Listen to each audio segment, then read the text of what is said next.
My brother. Harrison wins, windshine. The man with the wind in his hair. What's going on, my brother?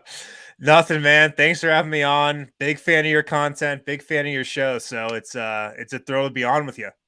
Yeah, man. I'm super excited, bro. Yeah, first off, man, you always pay respect, man. Like, you're one of the very best at what you do, bro. I love reading your content. Like, love hearing what you got to say.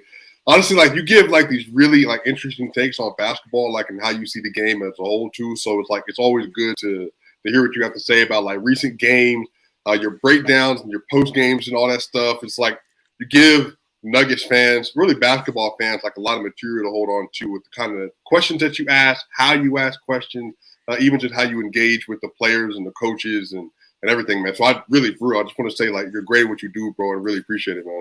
Wow. I appreciate it. All right, now come with the bad stuff. Like, you got all the good stuff out of the way. Now tell me what you don't like about me.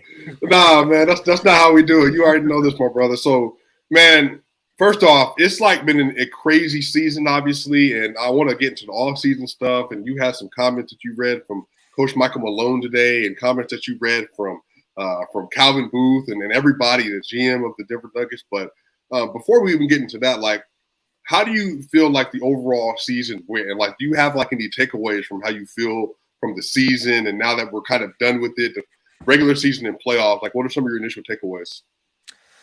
Yeah, I mean, going into this season, we knew it would probably suck. Like, to be totally honest, Jamal Murray was going to miss most of the year.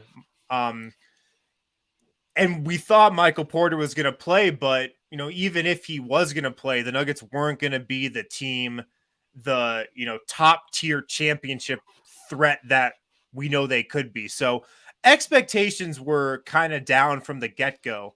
But I mean, I think everything considered, all the injuries, everything that happened this year, I think Denver did about as good as you could have ever expected them to do. Like, Nikola Jokic was the best player in the NBA.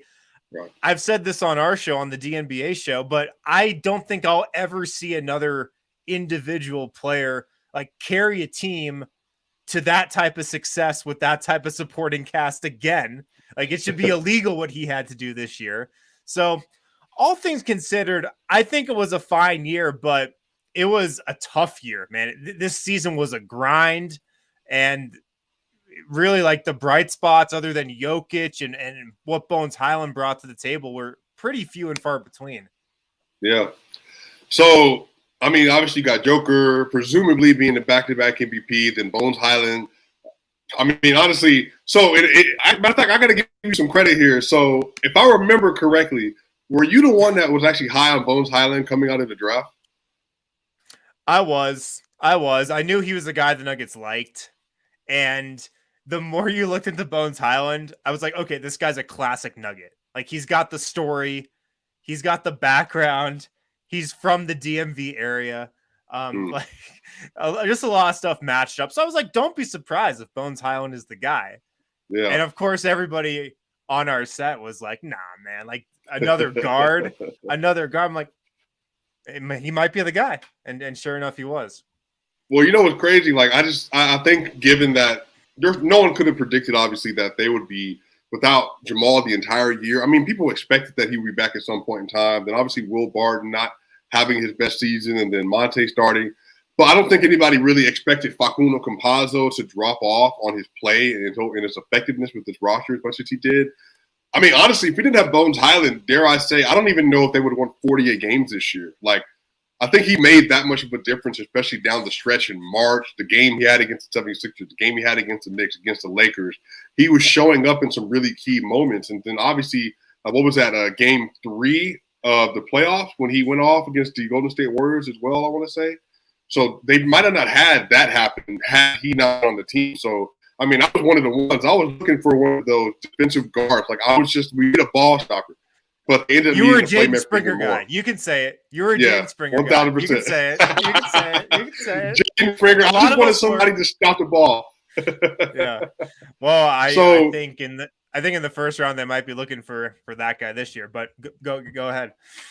That's facts. No, I was just gonna say. So, man, like, let's just go ahead and jump into it. So, Coach Michael Malone obviously today had a lot to say about where this team was, about the players, and even about like expectations for the rest of the year. And I have some things I want to follow up on with a lot of these points, but I just want to start off asking you, like, what was your biggest takeaway today from talking to Coach Michael Malone about the offseason and going into next year? Yeah, he came into today's press conference just wanting to set a narrative, set the tone, and send a message, I feel like, to the entire organization, the front office, the coaching staff, his players, that like, all right, this is go time. What happened last year, the injuries, the excuses, how tired we were, like none of that matters anymore. That's in the past. From this day forward, every single thing we do, every trade we make, person we sign, draft pick we make, everything we do on the practice court, like we have to pour everything we have into winning a championship this season. And I feel like he outlined that this year is absolutely championship or bust. I don't know if you can say that about any other season so far. You probably can't. Definitely not last season. Probably not the year before. But that felt like the message from Malone today. He definitely wanted to set the tone. He's an expert. He's a master at saying the right thing and setting the tone in the media. I feel like he did that today. Yeah, and I think that's the thing too. Like, if I had to reflect on the last few Nugget seasons, 2018-19, when they were the second seed, I want to say at the end of that year, like no one really predicted they were going to do that. I think they started the season off like 3-1. Did they win like 9 straight games or something to start that year? Like at some point in time. Yeah, they did. They went, I think, 9-1 to start things off. Right. So when that was going on, like even then, it's like, all right, man, these dudes look like they're going to be really good. Then the next year, obviously, led into the bubble season.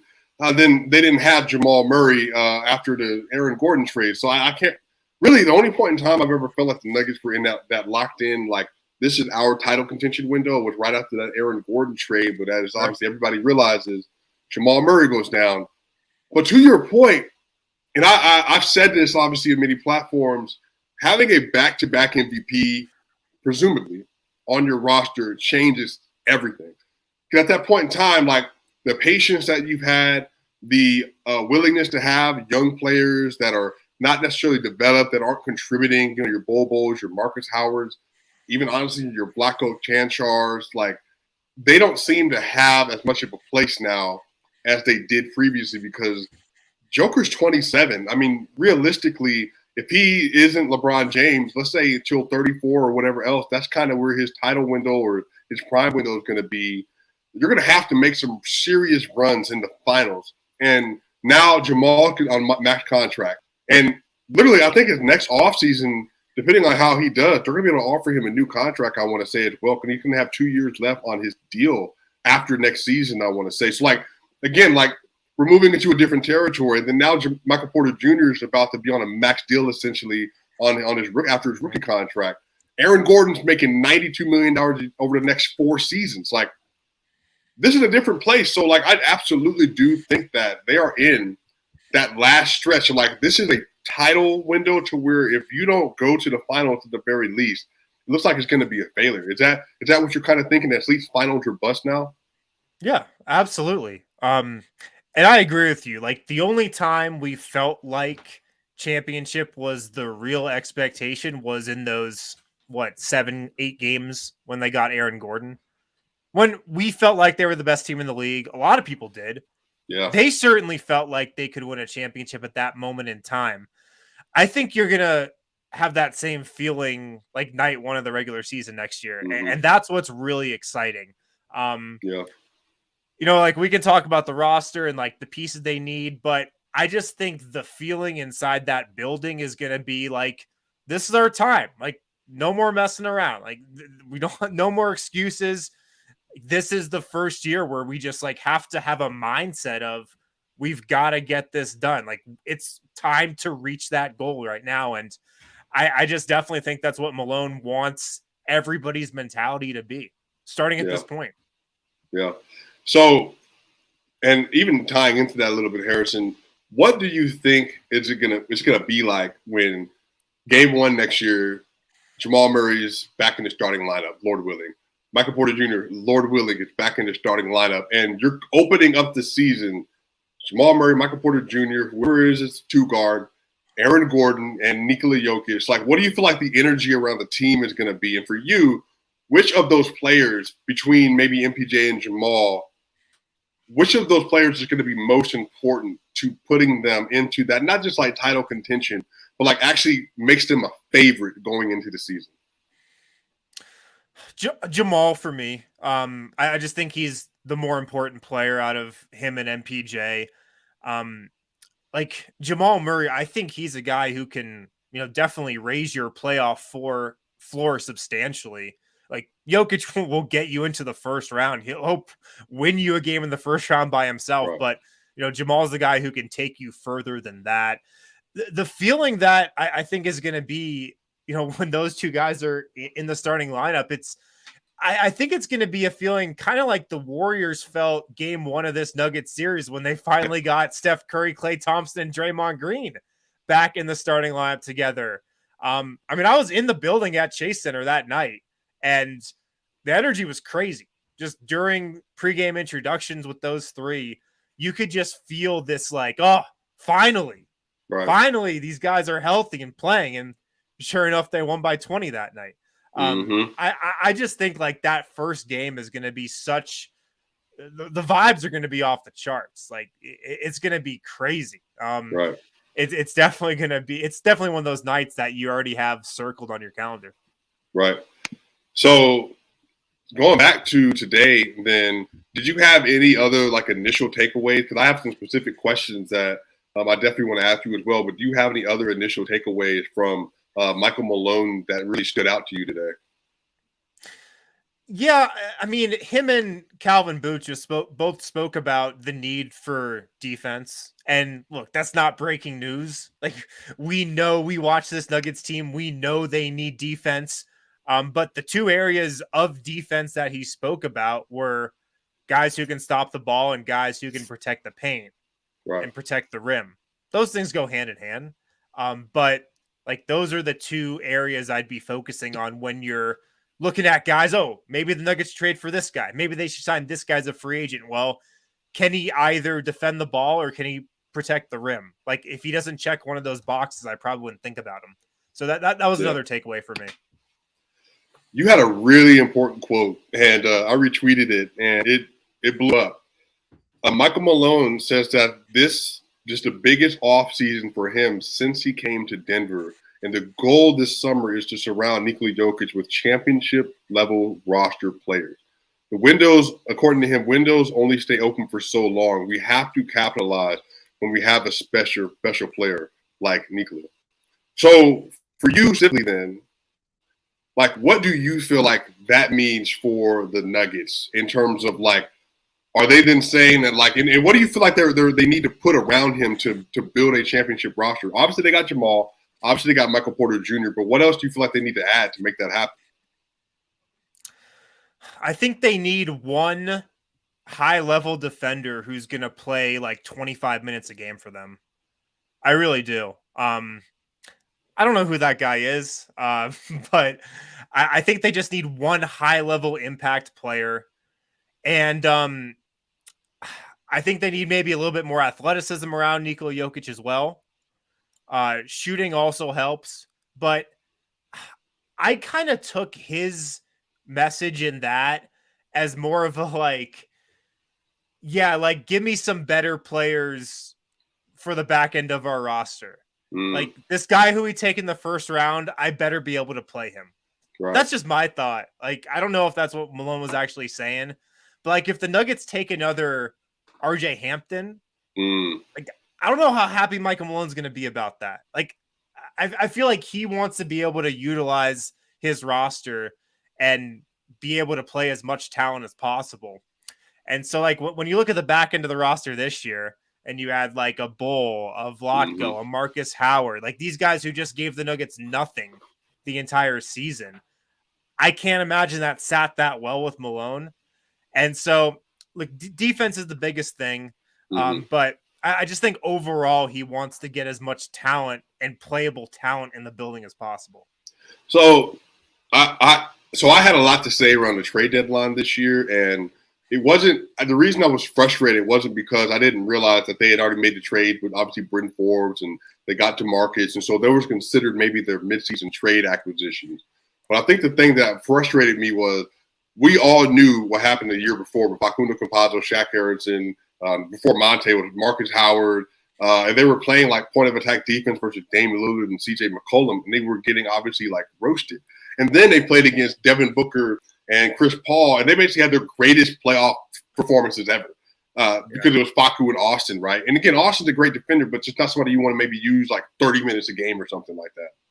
But like when they didn't address that at all at the trade deadline, and I saw what like Derek White, Josh Richardson went for, KCP was sitting there, Josh Hart was still sitting out there. I mean, there are a few perimeter defenders that I felt like they could have, maybe should have went after. I was frustrated because I knew at some point in time the Nuggets were going to be in a situation and they're going to be facing a Steph Curry, Klay Thompson, Jordan Poole, Andrew Wiggins, Devin Booker, Chris Paul, Luka Doncic. Well, obviously they got Aaron Gordon for him, or even Jalen Brunson. But they didn't necessarily like make any of those additions. So I was frustrated then because I felt like they could have done that. But I don't know, maybe hindsight is 2020. Did you feel at all like at that point in time like they should have made any of those additions whatsoever? It looks like Harrison might have dropped off, but so I think like for myself, let me see. We got you back? I'm back. Yeah, I'm back. Did the Wi-Fi at the office or something? I don't know. I got you. Did you hear the rest of the question that I asked? I'm sorry. No, sorry. No, I basically said like I felt like around the trade deadline they could have made some additions. Right. Derek White went for a trade. KCP was there. Josh Richardson got moved. You had Josh Hart. Do you feel like looking back on it after we saw last playoffs with Damian Lillard and CJ McCollum and the rest of them, and then this year with Steph Curry and Chris Paul and all them on the horizon, do you feel like they maybe should have made an acquisition at that point in time? I'm going to say no, because I don't think they pushed all their chips in or whatever chips they had in because they just didn't know if they were actually going to be a contender. And it's like, yeah, they could have traded for Derek White. Would they have beaten the Warriors with Derek White? No. So it's like, yes, like now is the time to do that, I think, because you know you're going to have Jamal Murray and Michael Porter for next season. But at the trade deadline, when both those guys were still out and you didn't really know if they were going to play again, it would have been nice to get another defender. Absolutely. And they definitely do need that guy. But should they have given up a first?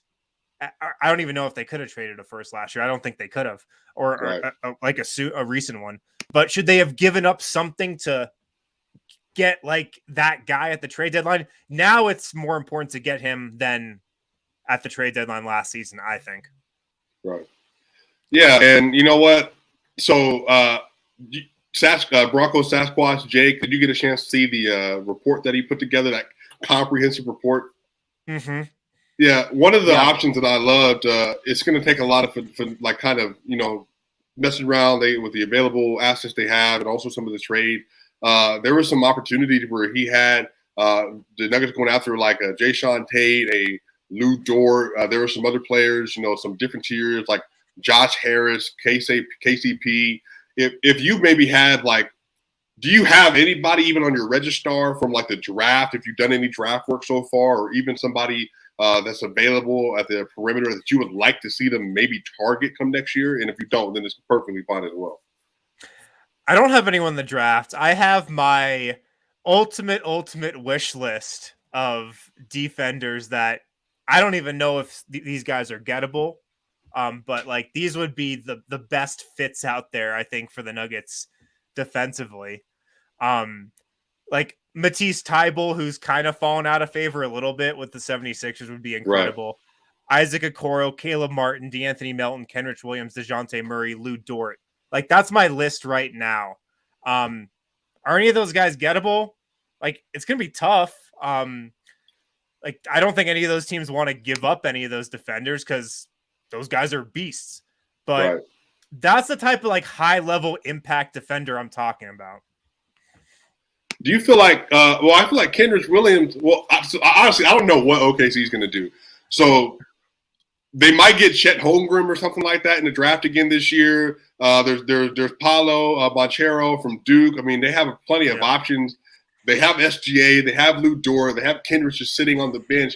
But then they also have Josh Giddey. Like, are they actually going to be trying to win next year? Like, based on their roster construction. So, look, I would love to get Kenrich Williams. You're actually the one that put me on Kenrich Williams to get me start watching his film to figure out what he was. I was like, who is this dude with this Texas Frohawk in the back that I've been trying to understand, like Harrison Wentz from referencing, but he's actually really good. I think he would be a great get as well. Yeah. It's going to be a guy like that. Like Kenrich, he could be gettable. And Lou Dort, I think he's going to be gettable as well, because after this next season, the Thunder are going to have to pay him, or any team's going to have to pay him. I don't think the Thunder necessarily want to do that. You could get him for cheap right now. So if the Nuggets are like, okay, what about Zeke Naji and a first-round pick? Zeke Naji's got 2 years left on his rookie deal. I think that's something that the Thunder could consider. Right. But, Harris, I'm not going to lie to you. This is me being fully transparent. I hope this is a safe space, Harrison, so I can share this with you. Absolutely a safe space. So my thing is with the Nuggets that frustrates me more than anything. Facundo Campazzo, then you have your Zeke Najis, then you have your Marcus Howards, then you have your Bol. Zeke is good. Like I think he can be a good player. But at no point in time is Zeke getting serious playing time to develop, and then also he's taking up roster spots at the same time. Like my whole thing with this team is like we have been saying for literal years, Harrison. I mean, since you and I were like just getting out of school, we were saying that Nikola Jokic needs long, athletic defenders around him. But instead of that, we had to have rosters of Facu, Monte, and then Marcus Howard. And then over the last 2 seasons in his elite MVP runs, we've had to watch like him not have like these pieces around him from a defensive standpoint to do what needs to be done. And I'm not going to lie to you. I get very irritated in playoff situations when people are like, oh, look at Joker getting exposed in the pick and roll. I'm like, wait, so you're saying that like if there's not a point of attack defender like a Matisse Thybulle, like a Lou Dort on the court, you're going to get cooked in the pick and roll because the guard can't stand in front of anyone? Sure. And then he's getting ISO'd on one-on-one situations with Steph Curry, and people are like, look, he can't guard Steph Curry. And I'm like, Harrison, Bam Adebayo, prime Anthony Davis, maybe Joel Embiid when he's fully healthy. What other centers could do that? It's like that's my issue with it. It's like Giannis gets these players, Chris Middleton, Brook Lopez, DiVincenzo, whoever else you want to put in there, Drew Holiday. They all cover up his deficiencies. Every superstar, including Steph Curry, has Draymond Green, Klay Thompson, Jordan Poole, Andrew Wiggins, and now GP2. They all have these stars or these role-level players to cover up any deficiencies they have as players to help them be championships, including LeBron James, which is why he gets defenders and shooters. My whole thing with the Nuggets, I just hope beyond a shadow of a doubt that they realize that you need to put those kind of pieces around championship-level players to cover up those deficiencies because that's a part of the job. Am I asking for too much? Am I wrong here? You're not wrong, but what I would counter with is like the Nuggets have had those types of guys around him, like Jeremy Grant. Is Jeremy Grant one of those types of guys? Yes. Mm-hmm. He left the Nuggets at the altar in free agency. Went to Detroit at the stroke of midnight. Aaron Gordon, I actually think Aaron Gordon's one of those guys. He was miscast this season because he was asked to be like the number 2 option at times when ideally he's your number 4, number 5 option in the starting lineup, which is what he'd be if they were healthy. So I think they've put some good pieces around him. But to your point, the roster construction has been off these last couple of years. And Michael Malone even spoke to that today a little bit. Like, they just need some small forwards. Like, they just need some guys between 6'5" and 6'9" to play the 3. Like, Davon Reed did a hell of a job this year. He's a 2. Like, he's a 2. Right. He played small forward, and he was their second best small forward this year, at times. But he's a 2. Mm-hmm. PJ Dozier, that injury was big. Everybody agrees with that.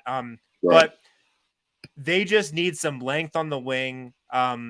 they just need one of those guys, the three, who can play both ends of the floor.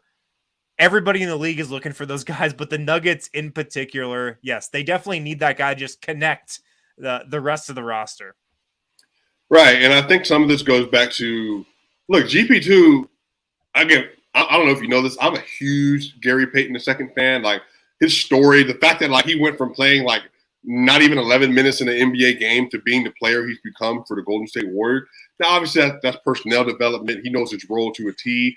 But honestly, if GP2 played more minutes this year, there's a chance he could have made, like, an all-NBA team like that on the defense. That's how good he was. Yeah. Then, obviously, you know, there's – I guess, again, this is probably more so Harrison at this point, me venting, but I do think that a little bit of this is, I do hope that in the offseason they do make some of those adjustments, which I think they will, based on the comments we heard today. We can get to Calvin Booth here in a minute.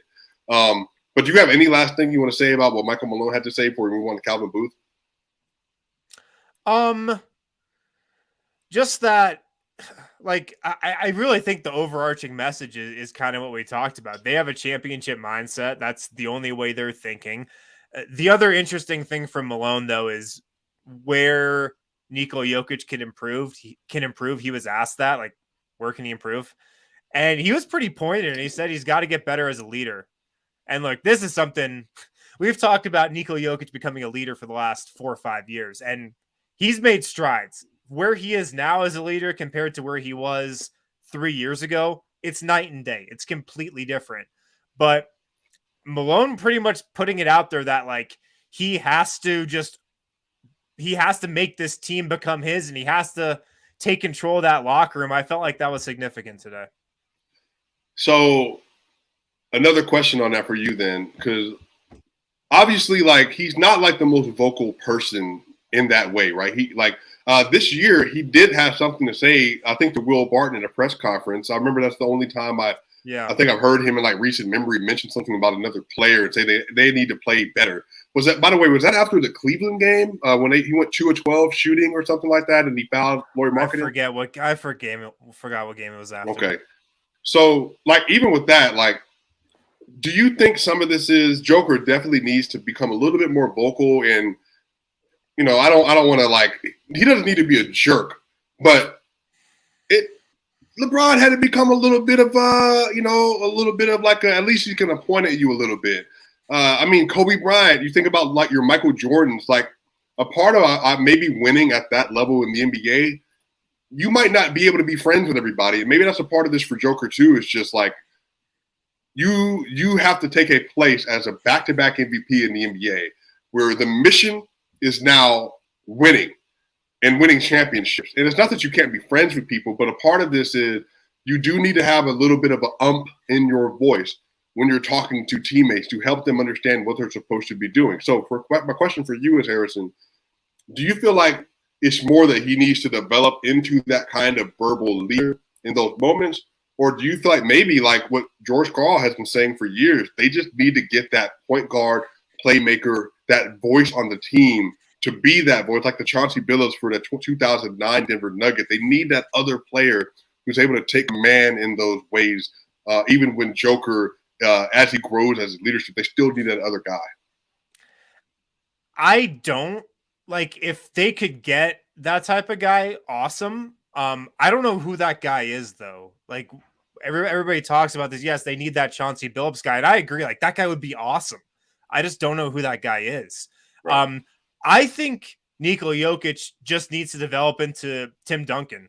I think he needs to have Tim Duncan's leadership style, and I think he's kind of on that track, to be totally honest. I think he's on the right path. Tim Duncan, he was never really going to be a guy that got in somebody's face or called somebody out in the media or, like, totally stood somebody up on the floor. But everybody knew that the Spurs were Tim Duncan's team. Like, what went on behind the scenes, that's really what mattered. Like, that's how that team set its culture. And Tim Duncan had a command over that team. Everybody respected him. Everybody knew he was that captain of that team, the guy. I think if Jokic models his leadership style after that, which is what I think he's doing, that's fine. I think that's all the Nuggets will need. Right. Cool. Well, now we get to Calvin Booth, and there's something interesting that he said that I thought was really poignant. Again, there's a tweet that you put out, and y'all, if you're not following Harrison, please do. He gives you a lot of very relevant information about the season and just updates you on the team and the injuries, roster, everything else. Nuggets GM Calvin Booth said that it's hard to see us coming back with the exact same roster. I think there will be some movement. So for you, do you feel like Coach Michael Malone and Calvin Booth are like in lockstep in what they were communicating to the press today? And then, like, what was your initial takeaway even from what Calvin had to say? I think they were definitely in lockstep that they need to improve the roster. Absolutely. Calvin Booth did have one interesting quote where he said, yeah, look, like with where we are financially, and we're obviously up against the luxury tax, we're probably going to be paying that. He didn't say this, but I'm kind of paraphrasing here. He said, yeah, if the guy we pick in the first round, like maybe he'll have to play for us. And I don't think that's what Michael Malone was saying when he was pretty much sending the message, like we have to stack the roster with as much talent as possible. So I don't know if they were quite on the same wavelength there, but yes, the quote you just read off, he said, yeah, it's hard to see us coming back with the exact same roster. I think there will be some movement. I definitely think there will be. Backup center, I think, will be definitely a position that the Nuggets look to fill. I just don't get the sense that the Nuggets are sold on DeMarcus Cousins, which is kind of weird because he was a godsend for this team this year. The bench went from the worst bench in the league to a fine bench just because of him. But I've got to wonder if Denver looks at it and says, the health is still kind of a question mark. We need somebody to play minutes behind Jokic. We need somebody just to be a stable force there. They've had the opportunity to say, yes, we absolutely want to bring DeMarcus Cousins back. And they haven't said that. So just from that, I don't think that's like the top priority. Right. Yeah. And I correct me if I'm wrong. Michael Malone mentioned at the rim defense today as well. Did he not? He did. So do you think a part of that conversation with DeMarcus Cousins is that he's not a great, not just paint protector, but even just like a shot blocker? They were bottom of the league basically in shot blocks and field goal percentage at the rim. Do you feel like they want to make more of an emphasis on that end when it comes to the backup center? Yeah, for sure. They definitely want some more rim protection. They definitely want somebody who is going to deter people more from coming in the paint. DeMarcus Cousins wasn't that at this stage in his career, really his entire career. He's been an offensive center. Mm-hmm. And look, DeMarcus Cousins was great this season. He was absolutely as good as the Nuggets could have hoped he would be. But when you have a full roster, when you have a Jamal Murray and a Michael Porter Jr., maybe you don't need that offense from him and you need more defense from the backup center position. I don't know if that's what the Nuggets think. That's just my read on kind of the situation. Right. Is there anything else from Calvin Booth today do you feel like was of particular interest? He did seem a little more warm on bringing Austin Rivers back. And if you look at like the Nuggets free agents, Cousins, Rivers, Campasso, I definitely think Rivers is the most likely guy to be back. Rivers is a really good defender. Yes. He gave the Nuggets some great minutes over the second half of the season. And so I definitely feel like he's somebody that you can look towards next year and be like, okay, he can give us 15 minutes off the bench every night, at least. Yeah, and Austin Rivers seems like a great locker room guy. Obviously, you would know better than I would, but just from his overall, his chemistry with the team, his comments about the team, about the players, about the system, really from day one when he walked into the organization, he has made it his business to really not win over like in a way that's trying to contriving or conniving or anything like that, but he actually like genuinely like wanted to buy into the system, to the team. And I mean, honestly, like when he went out that game 5 versus the Golden State Warriors, you felt it immediately when he wasn't in the game. So I do really hope they bring him back. But again, I think that's the kind of veterans that they're looking for, right? They're looking for veterans that are willing to do their job, that know their role, but they're also not going to be any kind of distraction inside of the locker room or in a press conference or anything like that at all. So I like Austin Rivers. I would not be surprised if they brought him back at all. Yeah, Michael Malone trusts him. And I give a lot of credit to Austin Rivers because he's totally remade himself over the last 2 seasons in Denver as this like defensive plug and play guy, which he definitely wasn't very early in his career, but he's kind of remade himself into that guy. So I give him a lot of credit. And yeah, I think he feels like he could have found a home in Denver. And I definitely feel like he would want to stay if the Nuggets want him to stay. Right. So to even wrap this conversation up, if you had to make an emphasis this offseason in terms of like the Nuggets needing more veteran players that know their responsibility, the Nuggets needing just more athletes in general that are just able to do more, whether it be defensively or offensively, maybe younger because they just need to have more bodies that they can throw throughout the regular season that want to run and get up and down the court. What if you had to say like a point of emphasis that you would like to see for the Nuggets? What do you think it would be? I don't think they need an infusion of youth. I don't think they need to get younger. I mean, just looking ahead to next season, you're going to have Bones Highland in the rotation. You're going to have Michael Porter in the rotation. Like those are two guys who are still kind of inexperienced that you're going to rely on for big minutes. So I think you're set. You got Zeke Naji in the pipeline, who I think is a rotation player, could be a rotation player this coming season. He had a great year last year until he got hurt. Davon Reed, solid. So I don't know if you need youth. You need defense and length. Like, so does every team though. So it's kind of tough, but yes, you need a defender on the wing. You just do. Like, that is the number one priority. And then I think the priorities after that are like way down the list. You need that defender who can stop dribble penetration. And then, you need some length and athleticism around Jokic. I think those are the priorities this summer. Right. Man, well, we got a couple of supers. We got super stick in here for Serbian Sun Devil. Shout out to you, Serbian Sun Devil. It is a Harrison, looks like a hippopotamus turning inside of an office chair. So that's always fun.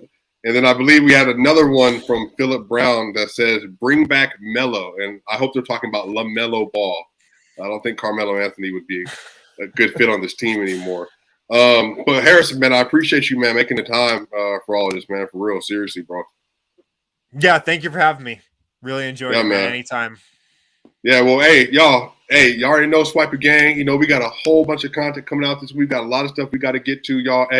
Remember, subscribe to the channel. Shout out to Harrison. Go follow him on Twitter. Go support the DNVR crew. They do amazing work all year. Hey, man, appreciate y'all. We're going to see y'all in the next time. See y'all soon.